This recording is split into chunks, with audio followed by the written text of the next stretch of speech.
My name is Emma Davis.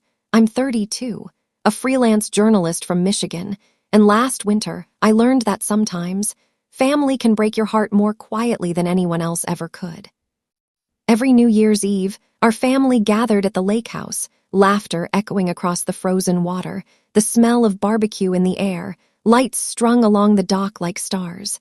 It wasn't just a holiday for me. It was home. I thought keeping that tradition alive meant keeping our family together. I was wrong. It started with a phone call, one that felt ordinary at first. It was mid-November, and we were planning the New Year's weekend. I had my notebook open, ready to discuss the menu and decorations. I'd spent weeks designing new ideas, eco-friendly lanterns, new games for the kids, a perfect playlist. But when Dad's voice came through the speaker, it wasn't warm like usual. It was flat. "Emma," he said, "you can skip the lake house this year." I blinked, confused. "Skip it, what do you mean?" He sighed, calm and cold. "We're doing something different, inviting the neighbors and your brother's girlfriend. You don't need to drive up this time." For a second, I thought he was joking. My throat went tight. "You're serious?" Mom's voice joined in, gentle but distant. "We just thought it'd be nice to have some new faces this year. You've been busy, sweetheart. It's okay to take a break." Busy? I'd turned down job offers, interviews, and assignments just to make sure I was never too busy for them. I managed a shaky laugh. "So Mark's coming, though?" "Of course," Dad said. "He's family." The words hit harder than I expected. He's family. As if I was. I swallowed the lump in my throat and forced a smile they couldn't see. "Sure," I said softly.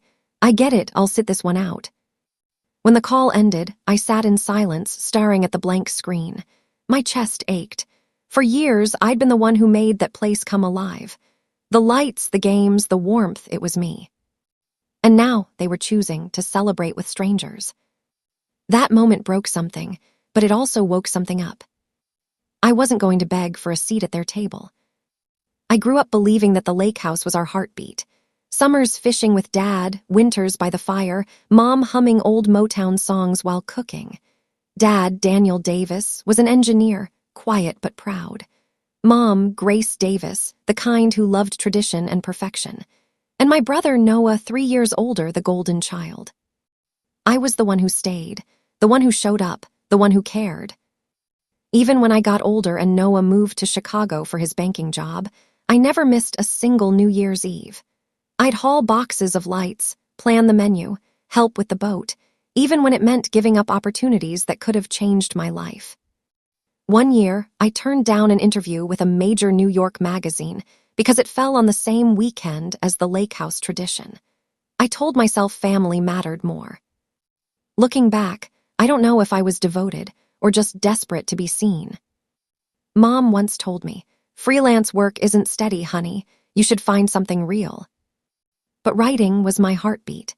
Every story I sold, every article I published was a tiny victory they never noticed.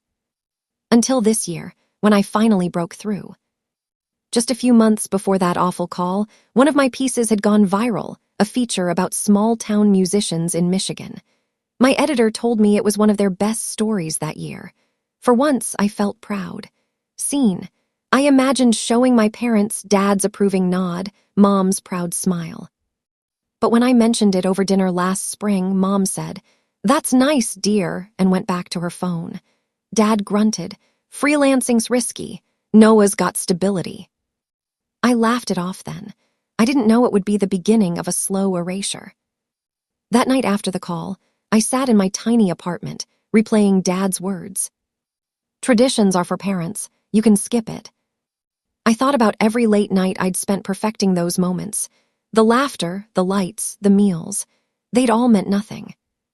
I called my best friend, Lily, the one person who'd seen every version of me, from broke freelancer to almost success story. "They told me to skip New Year," I whispered. "They invited neighbors and Noah's girlfriend." Lily didn't hesitate. "Emma, you've given them everything. Maybe it's time to give something to yourself." Her words hung in the air. I couldn't sleep that night. maybe it was time. At 3 a.m., I opened my laptop. I didn't know what I was looking for, just somewhere else, somewhere I could breathe. I typed, solo trips in December. One word caught my eye. Paris. It sounded like a dream, too expensive, too impulsive. But the more I thought about staying home, pretending everything was fine, the more suffocating it felt. I checked my savings, $15,000. Every penny I'd scraped from writing gigs. It was meant for emergencies. But maybe I was the emergency. The next morning, I called a travel agent I'd met through a feature piece. I want to spend New Year's in Paris, I said. She paused. When do you want to leave? Before Christmas. By evening, she sent an itinerary. Flights, a boutique hotel near the Seine, a cooking class, museum tour. Total, $14,800. I stared at the screen for a long time before hitting send payment. It felt reckless, terrifying, liberating. This wasn't just a trip. It was a declaration. I'm done chasing your approval. Packing was a blur. Wool sweaters, scarves, my camera, a few notebooks. When I zipped the suitcase, my heart was pounding. I wasn't sure if I was running away or finally running toward myself. Even my editor, Mr. Hayes, encouraged it. You've earned this, Emma. Go live. You'll come back with better stories. So I did. Paris greeted me with golden light and freezing air. My hotel overlooked the Seine, bridges glittering like strings of diamonds. For the first time in years, I wasn't planning someone else's holiday. I wandered cobblestone streets, joined a cooking class where a fast-talking chef taught us to make coq au vin, and met people who didn't know my past, only my presence. One woman, Caroline, another freelance writer, became a fast friend. Over coffee, she told me, I left Ohio 10 years ago. My family didn't get it either. But you can't live your life waiting to be understood. Her words felt like oxygen. For the first time, I started to write again, not for deadlines, but for me. I'd sit by the Seine, camera beside me, capturing the city as it sparkled at dusk. I posted photos online, croissants, bridges, quiet cafes. And then the messages started rolling in. Mom, where are you? Dad, Paris, why didn't you tell us? Noah, you okay? I stared at the screen, heart pounding. They noticed me now, but only because I'd disappeared. I didn't reply. Instead, I posted another photo, me smiling, holding a coffee under soft golden light. Caption, sometimes you have to lose your place to find your peace. New Year's Eve came fast. I was in my hotel room, sipping red wine, watching fireworks from the balcony.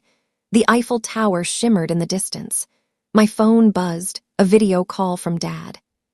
For a moment, I hesitated. Then I answered. Dad's face appeared, Mom beside him, Noah and his girlfriend in the background. Emma, Dad said, his voice softer than I remembered. We saw your pictures. Why didn't you tell us you were leaving? I took a slow breath. Because you told me I wasn't needed this year. Mom frowned. Emma, that's not what we meant. Then what did you mean? I asked quietly. You said traditions are for parents. You invited neighbors. You replaced me. Dad rubbed his jaw. We thought you'd be fine on your own. You're independent. I let out a shaky laugh. That's not independence, Dad. That's isolation. Mom's voice cracked. You're being too sensitive. It was 1 year. 1 year, I repeated. You don't get to erase someone's place in the family and call it 1 year. The silence on the call was heavy. Even Noah looked uncomfortable. Then, finally, he spoke. She's right, he said quietly. You've treated her like an afterthought. You put me on a pedestal I didn't ask for. Dad's eyes widened. Mom's lips parted in shock. I continued, voice steady. I gave up jobs, dreams, pieces of myself just to keep our traditions alive. But not anymore. I'm done begging to belong. Mom whispered, Emma, you don't mean that. I do, I said. I'm not coming back to the lakehouse, not this year, not ever. And I hung up. My hands trembled, but my heart felt light, freer than it had in years. When I got back to Michigan weeks later, everything felt different. My apartment wasn't empty anymore. It was mine. My peace, my space, my rules. Mom texted apologies. Dad left voicemails that started gruff and ended unsure. Even Noah reached out, wanting to meet for coffee. But I didn't rush to answer. I didn't need to. I poured my energy into writing again, this time my truth. My editor loved my new pitch, a story about learning self-worth through loss. It went viral within days. Comments flooded in, people who'd been through the same kind of family pain, thanking me for putting it into words. Lily and I celebrated with takeout and laughter. And for once, my life felt full, not because of them, but because of me. Months later, I heard the lakehouse tradition had quietly faded. Without me, it wasn't the same. Noah skipped the next year, too. Mom called him selfish. Dad just stopped talking about it altogether. I didn't gloat. I didn't smile. It just confirmed what I'd already learned. When love isn't mutual, tradition means nothing. Looking back now, I realize something I wish I'd known years ago. You can't earn love that's conditional. You can't prove your worth to people who refuse to see it. Sometimes, walking away isn't bitterness, it's freedom. So, if you've ever been pushed out by your own family, I see you. You're not alone. And you don't need their table to build your own. I'm Emma Davis, and this is how I stopped begging to belong and started living for myself. Speech balloon, have you ever had to walk away to find yourself? Backhand index pointing, down, share your story in the comments. And don't forget to subscribe for more true stories that touch the heart.